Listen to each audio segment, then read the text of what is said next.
That's really Yeah. interesting. So what you discovered is that they're colony spawners. You get one, you guarantee there's going to be another one, several nearby, possibly. Yeah. Yeah. So, So there was at one point, there was one flurry kind of midday, the last day. And I actually fished part of this stretch on day 2. And I caught a little one, and I think I may have caught another one that coiled at the time. Not a big one, probably, maybe 3 something. It had to be a 3 something. So, and I hadn't fished it since the second day of the event. And I pulled through there and I fished the whole stretch and I get nothing. And then actually the same flip that I caught one on that second day, I caught a 5-pounder. I think it was a 5-1. So I flipped that fish in the boat, and now that's the first bite that I've had right here on this little stretch. My poles are down. I coal, and before I pick my poles up, I think I catch 5 more fish, and I coaled a little over 4 pounds right there. I think I went from 17 to like 21. Whew.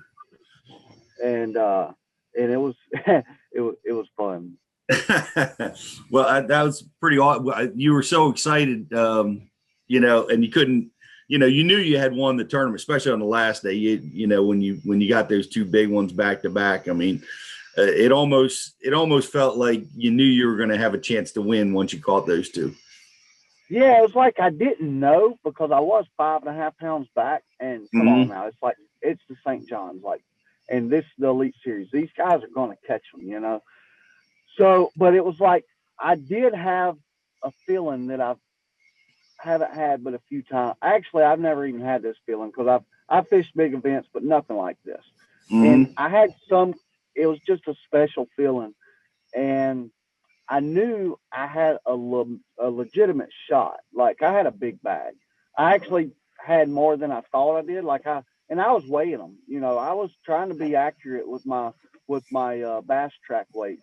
And I thought I had like 25 and a half. And, I didn't think that was enough to win. I definitely thought it was enough to have a chance to win, but I didn't know. There's situations, you go in with a 10-pound lead and you catch 25, you're going to win. Yeah. And, I have done that in the past, the same scenario. Have a big lead and then catch a giant bag again. And in Florida, I've done that. But so I didn't really know, and I still didn't really know. But so I run an iPad at my console for Google Earth and other stuff, mainly Google Earth.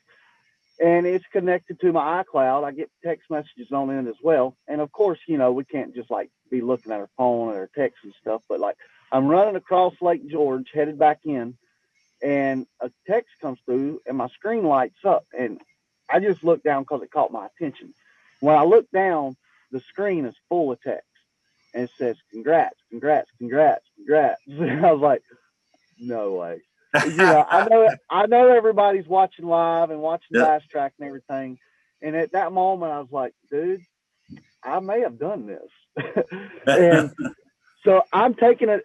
George was pretty rough that day. So I'm running across George. It's like 12 miles. And it took me about 30 minutes because I'm going 30 miles an hour.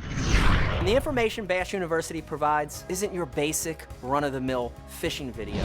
This is specific information from A to Z to help you learn, get to the water, and become a better angler quickly.